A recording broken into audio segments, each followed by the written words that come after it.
What's up, guys? We're back from an international break, and yes, another international break, but I didn't mind this one personally because we actually came off with great vibes going to the international breaks. We kind of just got to enjoy, talk about random rumors, enjoy our place in the table being third right now. If we win tomorrow in the game we're going to talk about today, which is Chelsea versus Burnley, we will go second in the league at least for a few hours. So it's all good. It's all good news here right now.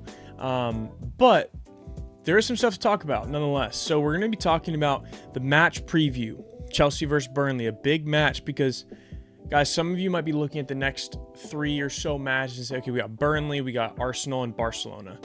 Burnley should be the gimme. That's not necessarily true.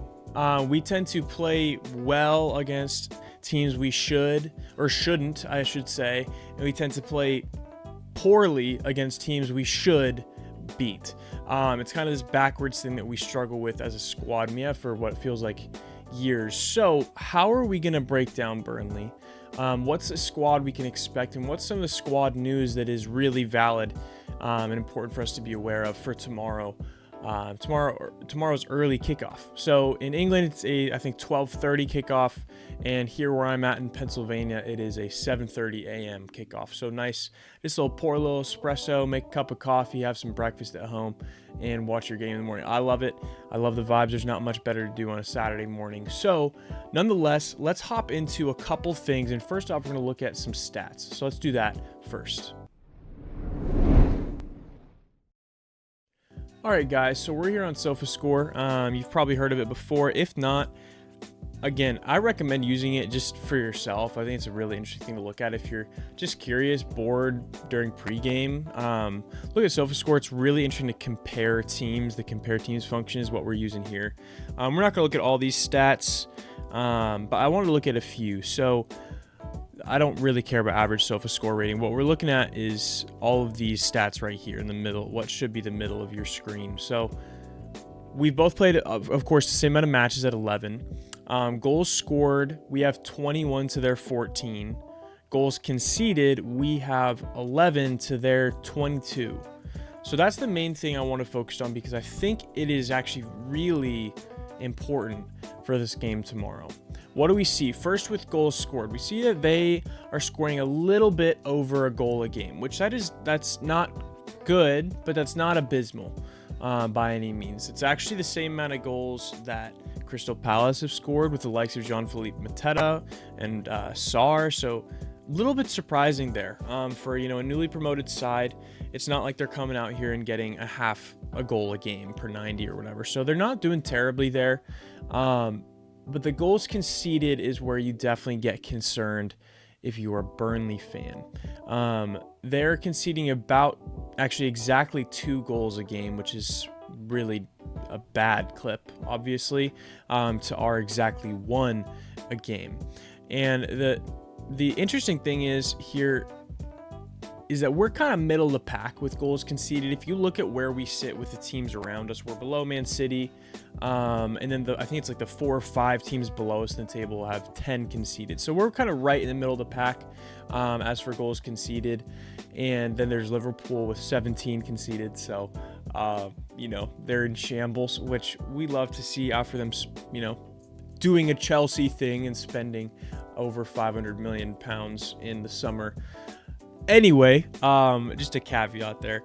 One thing that's also exciting to see is the pairing of us being one of the best scoring teams in the Premier League with 21 goals scored and them being one of the worst Premier League defenses with 22 goals conceded. So we're right up there with the best of them. I think we are second in the table for goals scored, only behind Man City, which is who's going to get in front of them because they have Erling Machine Haaland with 14 goals in 11 Premier League games, which is absolutely madness. I will say, and I know I feel like a lot of people kind of dislike Haaland because he's more of an old style, kind of run you over, number 9, score goals however he wants to, barely touch the ball the rest of the game. But it works, and it works in the best league in the Premier League, and it has for years. So it's not going to get figured out. It's just who he is, and you got to respect it. you got to respect when you get to witness somebody that you know is going to be a great. So anyway, that's like the only team we're behind in the Premier League for goals scored, which I think is really exciting because it means we're actually completing the chances we're having a lot more. And we're still one of the best chance creating sides in the Premier League as well. So that's really good news. The reason why that matters, guys, and the thing why I think this is actually important for us is that oftentimes we struggle against the teams that really just bet in, right? They go full low block. They just want to sit back, don't want to attack at all. What I'm saying is Burnley will likely do that against a team like Chelsea, a strong side, in order to try to get a result. However, they've proven that they do want to play football. They do want to score. They do want to go forward to an extent. They average about 40% possession. And this is not something they'd prefer, but they concede a lot of goals. So that means they are not this tight flex tape sealed back line, right? That lets no opportunities get through to their keeper. So bottom line, we should be able to score goals against this team, and we should be able to stop them going forward. So that is kind of some good news if you look at it from a statistic side of things. So that's what I want to do first, just look at a little bit of setup for how should we line up, how should we expect this game to go against this newly promoted Burnley side, because last year, or was it 2 years ago, of course, playing against promoted sides for Chelsea was apparently our Achilles heel, which somebody explained that to me. But nonetheless, let's get into some team news and then let's build our lineup. All right, guys. So yeah, basically, there's mainly good news for you if you're a Chelsea fan with team news. We have a couple players returning from injury, a couple players who took the international break off so that they could recover, and that has worked, which is great news. So let's go ahead and start with the good news. So these are all quotes that I'll put up on your screen from Enzo Maresca. First, he says, Moy came back last night. We haven't seen him yet, but we'll see Moy in a while, but he's good. So Moises is good to go, which all of us thought he would be, but that's good. This is a big one. Benoit Badiashile can be available for tomorrow. That's great news for us, says Maresca. And then lastly, two more. Enzo Fernandez and Pedro Neto use the break to recover their injury and their injuries. They're both available for tomorrow. So we see Moises is available, Badiashile is available, Fernandez and Neto are all available. Not a huge surprise. It seems like Pedro Neto gets a knock and then he's always playing the next game anyway, which, by the way, remember that he was made of paper mache when he was at Wolves. So that's a huge, huge thing for us that he's always available. So that's some of the team news for us. But the bad news, I woke up this morning to this news and read it on my OneFootball notification, is that our boy Cole Palmer, he apparently did what a lot of us do, probably on a weekly basis, and he supposedly stubbed his toe on his left foot and fractured his toe. So thankfully it's not going to be a long time, but it did push him back about, it sounds like a week and a half, which stinks because Maresca came out and said he will miss Burnley, he will miss Arsenal, he will miss Barcelona. So huge matches he's missing, but we move. So let's get into the team. All right, guys, so you see right here, this is the lineup I've built for Chelsea versus Burnley, and I will explain some of the choices I made because there is some rotation. And that's because we have this game against Burnley, which, yes, I know I was saying likely is going to be harder than we think because we struggle against teams that we shouldn't struggle against, to be frank. But nonetheless, we know we're going to need certain players in the Barcelona and Arsenal games, and we know certain players are going to start.